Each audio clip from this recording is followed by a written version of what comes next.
Hey guys welcome to Ideal Computer Institute. मेरा नाम विवेक है। तो दोस्तों फंडामेंटल ऑफ कंप्यूटर के इस वीडियो सीरीज में आपका स्वागत है।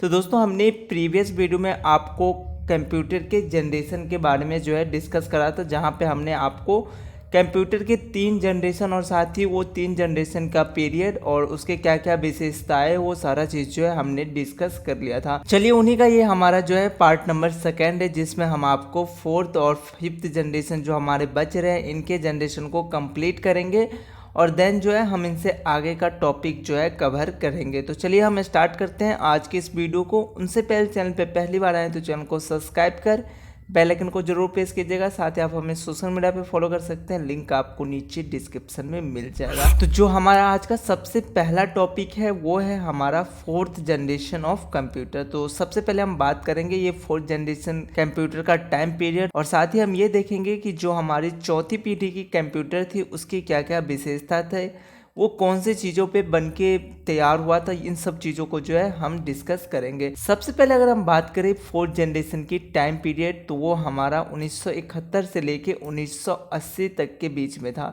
तो कई बार आपको क्वेश्चन पूछा जाता है तो आप बताएंगे 4th जनरेशन का टाइम पीरियड 1971 टू 1980 तक। अगर आप प्रीवियस वीडियो को देख के आए होंगे तो आपको मैंने प्रीवियस वीडियो में बताया था कि जो हमारा फर्स्ट जनरेशन के कंप्यूटर सिस्टम है वो ट्यूब की मदद से बना था। जो हमारा 2nd जनरेशन के कंप्यूटर सिस्टम थे वो ट्रांजिस्टर से बना था और जो हमारा 3rd जनरेशन के कंप्यूटर सिस्टम थे वो हमारा आईसी से बना था। लेकिन जो हमारे 4th जनरेशन के कंप्यूटर सिस्टम बने उसमें VLSI का यूज किया गया। अब ये VLSI का फुल फॉर्म क्या है? V4 हो गया very, L for large, S for scale, I for integrated और C फॉर सर्किट। आप याद कीजिए प्रीवियस क्लास में मैंने IC का फुल फॉर्म बताया था, जहाँ पे मैंने आपको ये बताया था IC का फुल फॉर्म इंटीग्रेटेड सर्किट। तो यहाँ पे 2 टर्म तो वैसे की वैसे हैं, इंटीग्रेटेड सर्किट। इसमें 3 टर्म जो है ऐड हो गया है इससे पहले, वो है हमारा वेरी लार्ज स्केल। तो यही चीज़ें जो है 4th जनरेशन के कंप्यूटर को कैरेक्टर्स को बताता है कि जो हमारा 4th जनरेशन के कंप्यूटर सिस्टम थे उसमें लार्ज स्केल में, बहुत ज़्यादा स्केल में जो है आईसी का यूज किया गया। जो हमारा आईसी होता है वो किस तरीके से वर्क करता है वो मैंने आपको प्रीवियस क्लास में बता रखा है। अब ये एक VLSI सर्किट जो हमारा होता है इसमें अबाउट 500 ट्रांजिस्टर जो है मिलके बने होते हैं और जो हमारे 2nd जनरेशन के कंप्यूटर सिस्टम बने थे वो ट्रांजिस्टर पे जो है बने थे।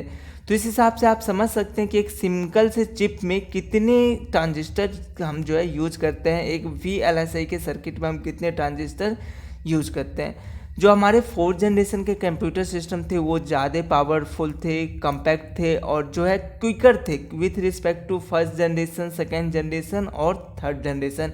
कॉमन सी बात है कि हम इसमें आईसी का जो है मात्रा जो है स्केल जो है हमने बहुत हाई कर रखा है, बहुत ज़्यादा हमने आईसी यहाँ पे यूज करा है, जिस कारण से जो है ये पावरफुल हो गया, कम्पैक्ट हो गया, क्विकर हो गया, यानी कि जो है ये फास्ट हो गया किसके सापेक्ष में, as to 1st generation, 2nd generation और 3rd जनरेशन।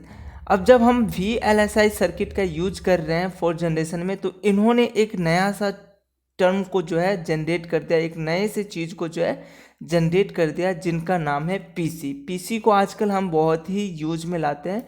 पीसी का फुल फॉर्म होता है पर्सनल कंप्यूटर। तो जो हमारे 4th जनरेशन के कंप्यूटर आए थे उसी टाइम में जो है पीसी का आविष्कार हुआ था। पीसी 4th जनरेशन के कंप्यूटर सिस्टम को आप देख सकते हैं। तो 4th जनरेशन के जो है कंप्यूटर सिस्टम को आप यहाँ पे देख सकते हैं। कुछ इस तरीके का जो है 4th जनरेशन के कंप्यूटर सिस्टम हुआ करते थे। ये साइज में इतने छोटे थे कि आप इसे आसानी से किसी भी टेबल पे रख के आसानी से वर्क कर सकते थे। तो यहाँ पे साइज भी आपको छोटा मिल गया, फास्टर भी मिल गया और सस्ते भी मिल गया और ज़्यादा पावरफुल भी मिल गया। तो 4th जनरेशन में जो है कई सारी चीज़ें जो है अपग्रेड हो गए और यहीं से जो है हमारा पीसी यानी कि पर्सनल कंप्यूटर का आविष्कार हो गया। तो दोस्तों ये थी कुछ पॉइंट जो कि हमें जानने थे 4th जनरेशन के बारे में। यहाँ पे जो है हमने हिंदी में भी कुछ टर्म्स को लिख रखा है। जो टर्म्स हमने इंग्लिश में लिखे हैं वही टर्म्स को हमने यहाँ पे हिंदी में भी राइट डाउन करा है। इस नोट्स को पाना चाहते हैं टेलीग्राम को ज्वाइन कीजिए, link in the description. Otherwise जो है टेलीग्राम पे जाकर सर्च कीजिए आइडियल कंप्यूटर इंस्टीट्यूट। सबसे पहला नंबर का चैनल आएगा, उसे ज्वाइन करके आप इस नोट्स और बाकी नोट्स को बिल्कुल फ्री में पा सकते हैं। तो दोस्तों यहाँ पे हमने 4th जनरेशन के कुछ कंप्यूटर सिस्टम को जो है लिख रखे कि 4th जनरेशन में कौन कौन से कंप्यूटर सिस्टम हुआ करते थे। तो दोस्तों सबसे लास्ट में हमारा जो जनरेशन है वो है हमारा 5th जनरेशन, जो कि आजकल हम यूज कर रहे हैं। जो भी आप कंप्यूटर सिस्टम यूज करते हैं या आप जिस पे भी वर्क करते हैं वो फिलहाल जो है 5th जनरेशन के कंप्यूटर सिस्टम होते हैं। सो समझते हैं हम 5th जनरेशन के बारे में कि इनका टाइम पीरियड क्या है, ये कौन से टेक्नोलॉजी पे वर्क कर रहे हैं, और कुछ बेसिक से पॉइंट है जो कि हम 5th जनरेशन के कंप्यूटर के बारे में डिस्कस करेंगे।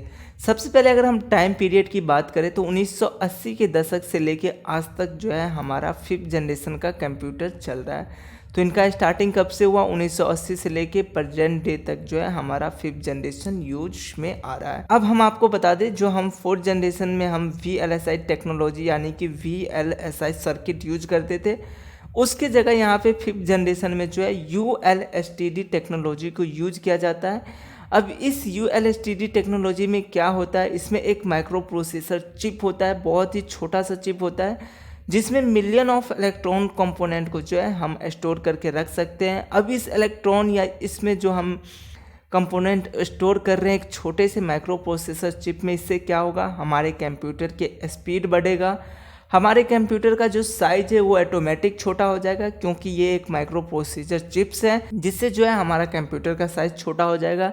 और जब हमारे कंप्यूटर का साइज छोटा होगा तो उसे हम कहीं पे भी आसानी से रख के यूज कर सकते हैं।